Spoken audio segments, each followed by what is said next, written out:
আচ্ছা মায়া, তুমি যে কথায় কথায় আমারে গালিগালাজ করো, স্বামীরে গালিগালাজ করলে যে পাপ হয় সেটা কি তুমি জানো? স্বামীর আদেশ মেনে চলাটা যদি পাপ হয় তাহলে সেই পাপ আমি করতে রাজি আছি। স্বামীর আদেশ? আমি কখন বললাম যে আমারে তুমি গালিগালাজ করো? তুমিই তো বলছো দুনিয়ার সাথে লড়াই করে জিততে হবে, মায়ের সাথে প্রয়োজন হলে গালি দিতে হবে। তুমিই তো আমার দুনিয়া, শোনা। কি রে ভাই, তুই আমার রক্ত খাইতে আইছস? তুই জানোস না বিবাহিত পুরুষদের গায়ে রক্ত থাকে না? খোঁজ নিয়ে দেখো, মশাটাও বিবাহিত পুরুষ, রক্ত শূন্যতায় ভুগতেছে, তাই বাধ্য হয়ে তোমার কাছে আসছে। हम इसका पति है, हमको सिर्फ फांसी का सजा चाहिए। দেখো মা, কে? তোমারও দোষ আছে, আমার পুলারও দোষ আছে। আমার পুলারা একটু অবুঝ, ওরা তো আর মানায় নিয়ে চলতে হইব। ও, আপনার বলে আমার থেকে 8 বছরের বড়, তারপরেও সে অবুঝ। আর আপনার থেকে আমি 32 বছরের ছোট, তারপরেও আপনি সবসময় কন আমি বলে বেশি বুঝি। এই শুনছো, গরম চলে আসছে, আমি একটু মার্কেটে গেলাম, পাতলা কাপড় চোপড় কিনতে হবে। আচ্ছা শোনো, আলমারির ড্রয়ারে 2 লাখ টাকা আছে, টাকা 2 লাখ ব্যাংকে জমা করে দিয়ে এসো। আচ্ছা, ওই 2 লাখ টাকা নিয়ে যদি আমি পলায় চলে যাই তাহলে তুমি কি করবা? যদি পলায়ে চলে যাও তাহলে এক কাজ করো, সেকেন্ড ড্রয়ারে আরো 2 লাখ আছে, ওই 2 লাখও নিয়ে যাও।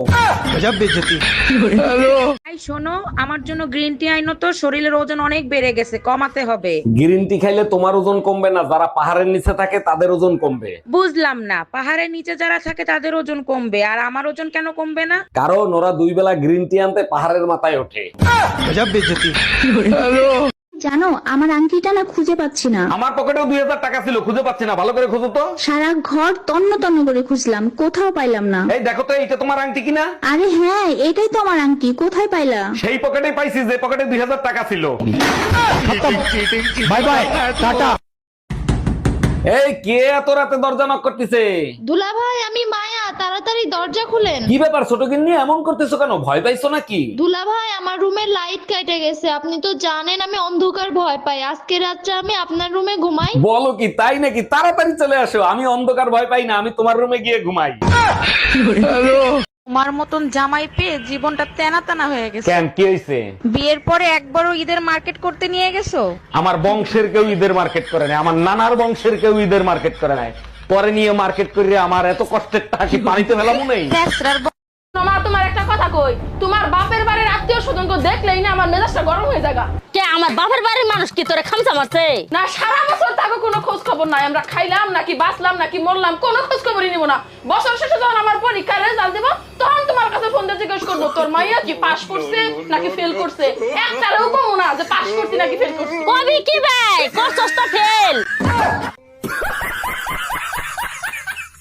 আচ্ছা ভাবি, যদি কিছু মনে না করেন একটা কথা জিজ্ঞেস করি। কি যে বলেন না ভাই, মনে করার কি আছে, বলেন না কি জানতে চান। মদ আর ভালোবাসা দুটোই নেশা, যদি অতিরিক্ত হয় তখন কি হবে? মদ বেশি খেলে ছেলেরা বমি করবে আর ভালোবাসা বেশি হলে মেয়েরা বমি করবে। এই আমার শরীরটা অনেক দুর্বল লাগতেছে, আমার এক গ্লাস দুধ খাওয়াবা? এই, তুমি পাশের বাড়ির টুম্পা ভাবিরে রক্ত দিছো, তুমি আমার কাছে শুনছো? ভাবির ইমার্জেন্সি সিজারে ডেলিভারি হয়েছে, তাই রক্ত দিছি, তাতে কি হয়েছে? এখন তো ঝগড়া লাগলেই বলবে, সাবধানে কথা বলিস, তোর স্বামীর রক্ত আমার শরীরে বইতে আছে। আমি দ্বিতীয় বিয়ে করতে গেলাম। কেমন কতক্ষণ? আরে আমার গোষ্ঠীতে এটা রেওয়াজ আছে, ঠিক আছে? পারলে মাফ করে দিও, যাই আমি। মাফ করার মালিক আমি কেডা? মাফ করার মালিক তো আল্লাহ। দ্বিতীয় বিয়ে করিয়া বউ লইয়া ঘরে আন, আল্লাহর দ্বারে পাঠাই দিব, দেখেন আল্লাহ যদি মাফ করে। হ্যাঁ রে বেটা। যান বউ লইয়া।